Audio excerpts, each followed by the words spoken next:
Salut à tous et bienvenue. Aujourd'hui, on s'attaque à une de ces questions qui, comme le dit le blog Tu savais ça, dont on s'inspire, sont strictement inutiles et donc absolument indispensables. Et la question, c'est mais pourquoi les zèbres ont-ils des rayures? C'est vrai quoi, leurs cousins, les chevaux, les ânes, ils sont tout tunés. Alors pourquoi ce pyjama extravagant en pleine savane? C'est un vrai casse-tête pour les scientifiques. Alors voilà le mystère du jour. Ça fait plus de 150 ans que ça dure, cette histoire. Est-ce que c'est juste pour faire joli? Est-ce que c'est un super pouvoir pour échapper aux prédateurs? Ou alors est-ce que la raison est complètement ailleurs, un truc auquel on n'aurait même pas pensé? Allez, on va mener l'enquête ensemble et suivre toutes les pistes. Voilà notre plan de match pour percer ce secret. On va d'abord se plonger dans le mystère, puis on va examiner les suspects habituels, les prédateurs. Ensuite, on verra qu'il y a un coupable inattendu. On découvrira aussi quelques avantages bonus avant de rendre le verdict final. C'est parti. Bon, première étape, on plante le décor. Imaginez, vous êtes dans la savane africaine. Devant vous, un troupeau de zèbres. C'est magnifique, c'est hypnotisant même. C'est presque une œuvre d'art en mouvement, une sorte d'illusion d'optique géante. Mais il y a un truc qui cloche, non? Normalement, pour survivre dans la nature, la règle numéro 1, c'est sois discret, ne te fais pas remarquer. Et le zèbre, lui, il fait tout le contraire avec son pelage ultra voyant. C'est un vrai paradoxe. Comment un animal avec une cible pareille sur le dos a-t-il pu survivre? Alors, passons aux théories les plus évidentes, les plus classiques, celles qui concernent les ennemis jurés du zèbre, les grands prédateurs comme le lion. Forcément, on s'est dit que la réponse devait être là. D'un côté, il y a l'idée du camouflage. Les rayures verticales du zèbre pourraient se confondre avec les ombres des hautes herbes. Pas bête. De l'autre côté, on a l'hypothèse qu'on appelle l'effet de masse. Imaginez tout le troupeau qui se met à courir dans tous les sens. Ce tourbillon de noir et de blanc, ça créerait une confusion totale pour le lion. Difficile de viser un seul individu dans ce chaos visuel. Le problème, c'est que ces théories sont un peu fragiles. Franchement, comme le dit cette citation pleine de bon sens, un lion qui a faim, il ne va pas se laisser avoir si facilement. Les lions sont des chasseurs redoutables et ils arrivent très bien à attraper des zèbres. Donc non, ça ne peut pas être la seule explication. La vraie piste, elle doit être ailleurs. Et c'est là que notre enquête prend un virage à 180 degrés.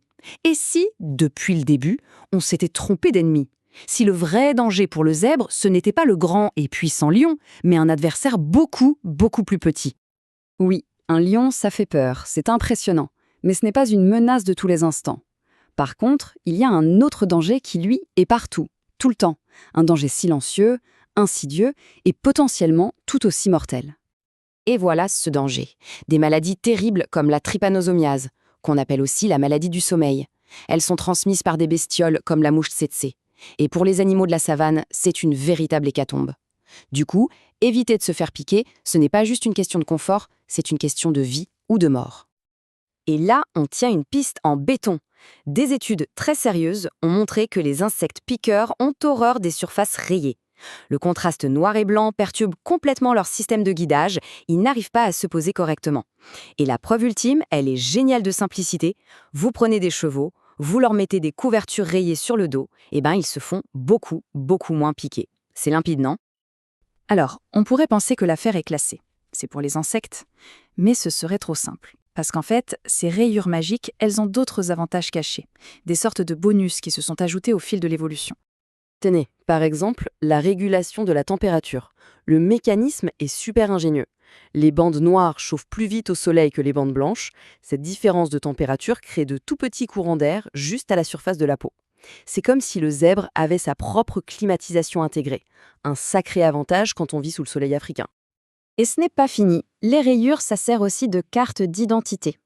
Il n'y a pas deux zèbres avec exactement le même motif. C'est une véritable empreinte digitale.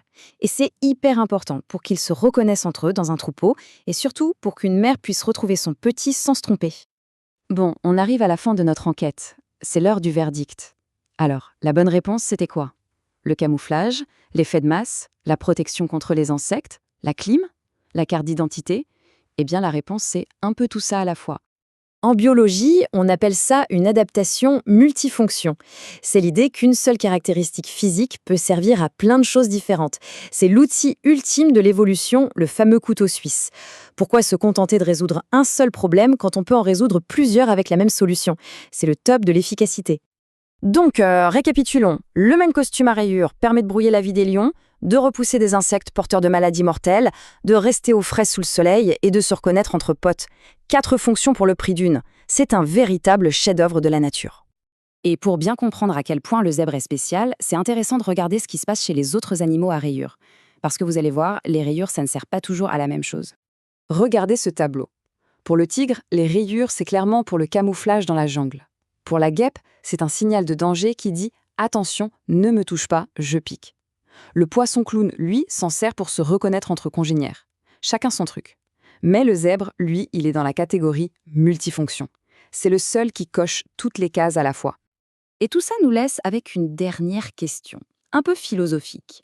Quand on regarde un zèbre, est-ce qu'on doit admirer le travail d'une artiste qui a créé un motif d'une beauté incroyable ou le travail d'une ingénieure qui a conçu une machine à survivre d'une efficacité redoutable? Finalement, le génie de la nature, c'est peut-être justement de ne jamais avoir à choisir entre les deux.